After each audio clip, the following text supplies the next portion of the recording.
Hey guys, and welcome to E-Nights with Ash. We're continuing Avengers Week here, and if you haven't had a chance to go over all 22 films, don't worry, it took 11 years to make.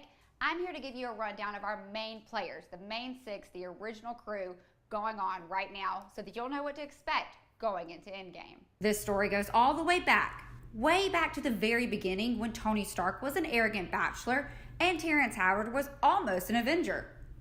Stark's company had been manufacturing and building weapons used in war for decades, but Stark didn't see the damage they caused until he almost became a casualty himself. Thus, Iron Man was born. I am Iron Man. Looking back, Stark is upgraded in many ways, including becoming engaged to longtime love Pepper Potts. Stark's biggest improvement, however, comes from his suit-up game. Stark went from this in Iron Man 1... Jarvis, you there? At your service, sir.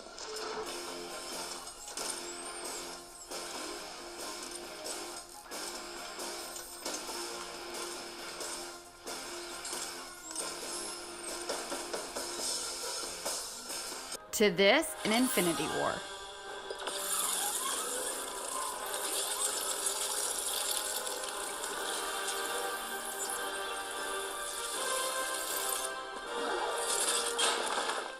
Stark can often be seen as the lead Avenger and the mastermind behind many of the team's most successful plans. After being defeated by Thanos, Stark is left stranded on the planet Titan in outer space with Nebula. Stark is the first of our heroes we meet, but he technically isn't the first Avenger.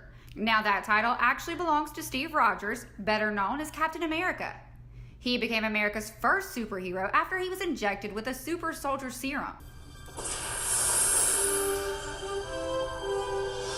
Rogers disappeared overseas during the Second World War, only to wake the exact same, and decades later, as one of Nick Fury's projects. Captain America is seen as the moral compass and good guy of the heroes. Even though he looks young, his soul is still living in another time. Rogers had a falling out with Stark after the two disagree on where the team stands in the world today.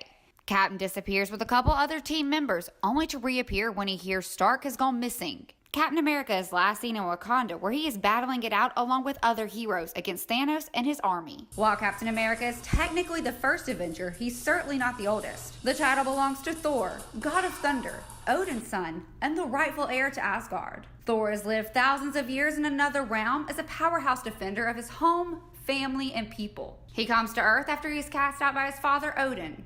He becomes part of the team in an attempt to right the wrongs his brother Loki seeks to create. While Thor is the only original Avenger not from Earth, he vows to protect it and its people like his own. He continues to go back and forth between Earth and Asgard throughout the series. Thor can also command lightning through his hammer and his hands.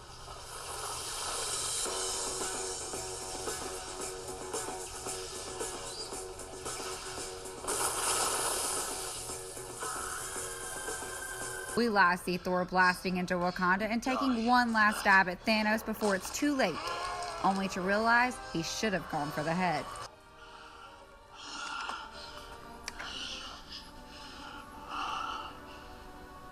You should have gone for the head.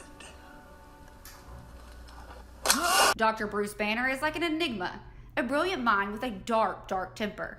After he's affected by a deadly amount of gamma radiation exposure, he grows a whole other being inside himself. After a few deadly incidences, Banner flees the country to a remote village where he spends his time helping people until the Black Widow shows up. That's my secret, Cat. I'm always angry.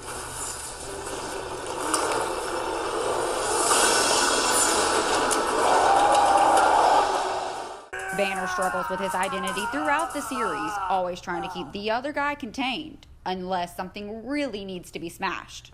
In Infinity War, he has the opposite problem. He can't seem to get the Hulk to break out, so we last see Banner in Wakanda fighting alongside the crew in a Hulk of a suit built by Tony Stark. Speaking of the Black Widow, she's the only female force on the Avengers team. While she doesn't have any superpowers or advanced technology to defend herself with, Natasha Romanoff is one of the most deadly spies and assassins in the entire world. Her tortured past as a child assassin molded her into one of the team's most lethal fighters. She is recruited by Nick Fury when Thor's brother Loki invades Earth. Just as she comes in, her longtime best friend and only true companion, Clint Barton, is taken hostage by Loki and brainwashed by the Tesseract.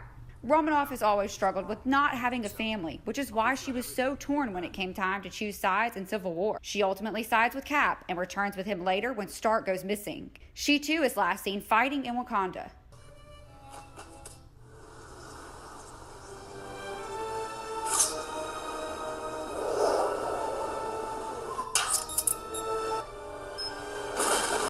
Like the Black Widow, Barton, who his superhero friends call Hawkeye, Hawkeye has is the no only superhero to have a family at the beginning of the series. But he's got a bow and arrow, and he never misses. Barton is one of Fury's agents trusted to watch over the Tesseract when it is stolen by Loki. He too becomes a lethal force of defense for the Avengers. Company. Sorry, you can go ahead. This is an agent of some kind. Gentlemen? He is fiercely protective and private when it comes to them, which is why he took a plea deal after Civil War and was put on house arrest. He is the only one of the original 6 we don't see in Infinity War. So the only other character you would really need to know about before going into Endgame is Thanos, the Mad Titan who created this entire mess in Infinity War. And I'm here to tell you, he actually thinks he's doing the world a favor. But that's all I've got tonight on E-Nights with Ash. Tune in next time for more Avengers Week.